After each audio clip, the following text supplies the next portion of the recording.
In 1984, the critic and professor of philosophy, the late Arthur C. Danto, pronounced that art, as we had come to know it, ended in the 1960s.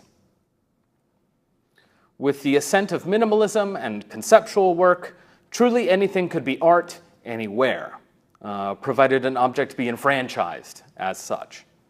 Once art freed itself from constraints of material and genre, we as artists, critics, historians, and curators were finally able to question the ontology of art and art making. So what does it actually mean to make art? And how do we define that? Because if art isn't constrained by material, space, or temporality, then how do we, living in the contemporary moment, define what art is at its core? But this existential question is naturally well beyond the scope of today's talk. I mention this only in order to set the scene for what Danto then calls the current moment of pluralistic intention and realization of art. Artists are now liberated, in a sense, to create work based on any impulse imaginable and in any manifestation she may see fit. So with this exponential proliferation of the ways and means, we as an art-going audience are perhaps more reliant than ever on dialogue with artists so that we may begin to engage the art object in a manner that harmonizes with the artist's intent, although we are by no means, of course, obligated to do so. But without a roadmap, how do we begin to engage the work of art? Some works, such as the one seen here by the conceptual artist Kawara On, they may appear to defy a depth of legibility via their seeming simplicity, while others, such as the work of contemporary artist Umezawa Kazuki, they overlay so many disparate visual motifs that actually finding your way into a work can be a really daunting task. So perhaps we need to expand beyond the conventional aesthetic categories that have typified art's production and reception throughout the modernist narrative. In Jean-Francois Lyotard's The Postmodern Condition, he describes the modernist experiment and the narrative that we've constructed around such as rooted in a search for Kantian sublimity in representation, the beautiful, the terrifying and awesome, the grotesque.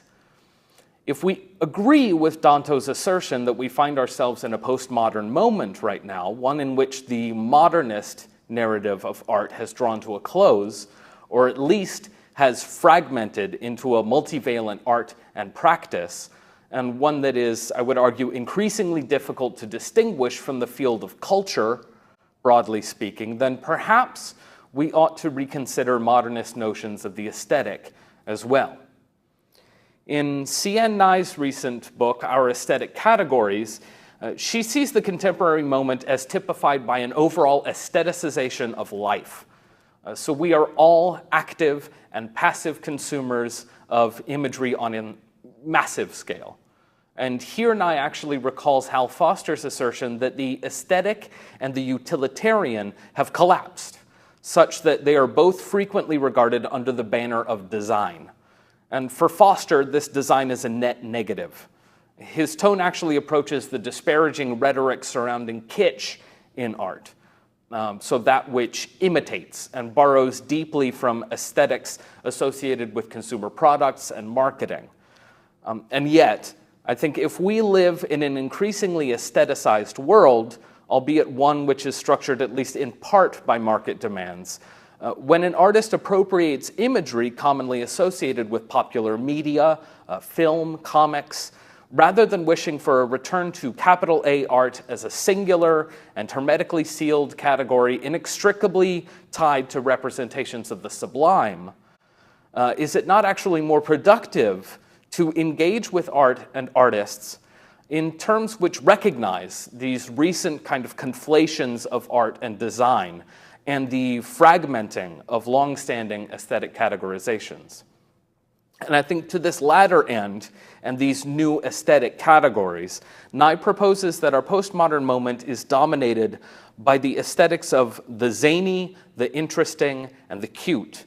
And these three aesthetic categories, and there are doubtless others, are subtler in affective quality than the sublime, the beautiful, and the grotesque. And they thus require a more considered engagement on the part of the viewer. If the sublime, the beautiful, awesome, the grotesque, they either compel or they repel, and oftentimes with a really noticeable intensity. But our postmodern aesthetic categories, they reside in between these notions, and they don't necessarily provoke a strong and immediately tangible emotional response to a work. And thus, the work that we need to do to suss out meanings, methods, and I would say intentions behind the affective labor of the work of art is that much more difficult. And this is further complicated than when artists draw from visual motifs and cultural backgrounds that differ from those of the viewer. In a sense, I think this is an unavoidable consequence of a global contemporary art market, where works, they circulate with relative ease. However, this embarrassment of riches can create an unintentionally distancing effect by evoking immediate responses in the viewer based potentially on cultural misperceptions, and they perpetuate inherent biases rather than encourage more nuanced understandings. And this, I would argue, could only be remedied by rigor. And we must challenge ourselves to engage with artworks immanent within the contexts that oftentimes may be vastly different from our own. And from here, we'll turn to several works of contemporary Japanese art and attempt to understand what referents are drawn and what methods employed. This is a large-scale work created by the rather infamous Japanese contemporary artist Ida Makoto. In this piece, Ida paints several score of young girls. They're garbed in school swimsuits, clambering about a landscape dominated by a cascading waterfall. And these swimsuits each bear a name placard on the front that bears the girl's surname. Now, without knowledge of Japanese, one would certainly miss the fact that the overwhelming majority of these young girls' names contain ideographic characters which reference the element of water, either explicitly or in its radical.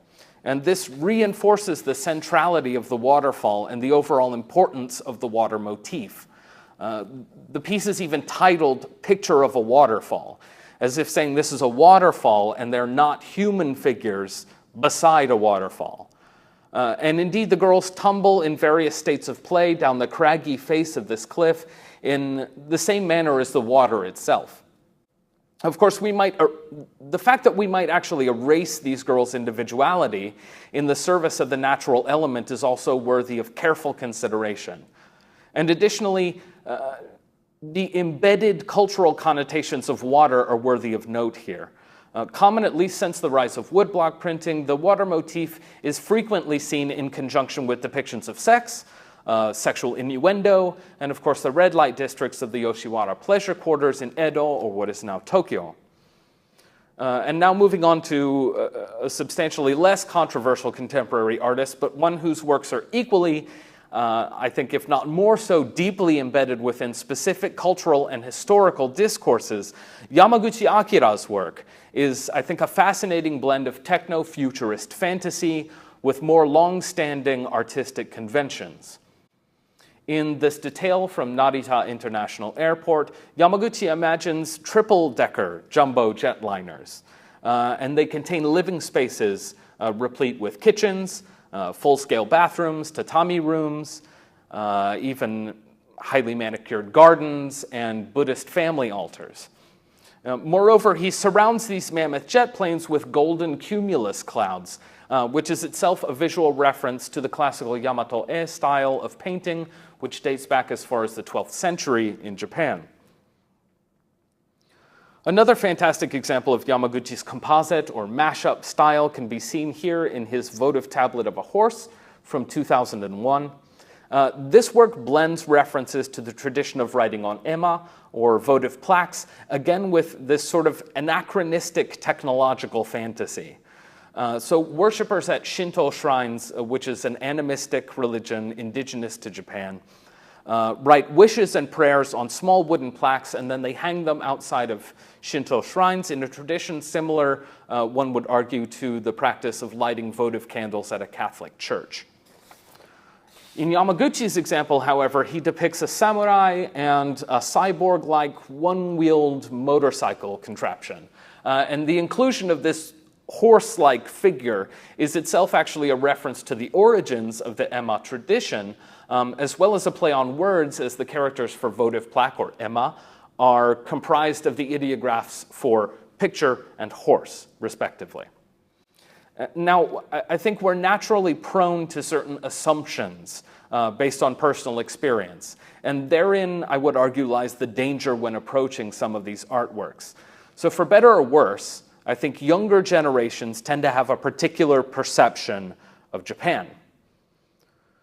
Art historian Hayashi Michio speculates that this Western perception of Japan is one that's triangulated between kitsch hybridity, primordial nature, and technological sophistication. This is naturally a gross overgeneralization, and the inclusion of the term kitsch here might be, I think, the most distressing of all, because if we unwittingly approach Japanese art as a celebration of consumerist kitsch, then we've already sidled up, I think, awfully close to making a substantive judgment against the artwork. This deploys, in essence, a modernist discourse which derides the kitsch, or the kitsch-influenced, as somehow less than true art. And all of this leads us back to the need to be engaged consumers, creators, and curators of art, in everything from explicit content, that which may not be literally legible to certain audiences, to common cultural motifs, to the artist's own background, deserve to be taken into account in order to better inform an audience prior to or in tandem with reading a work of art. Thank you.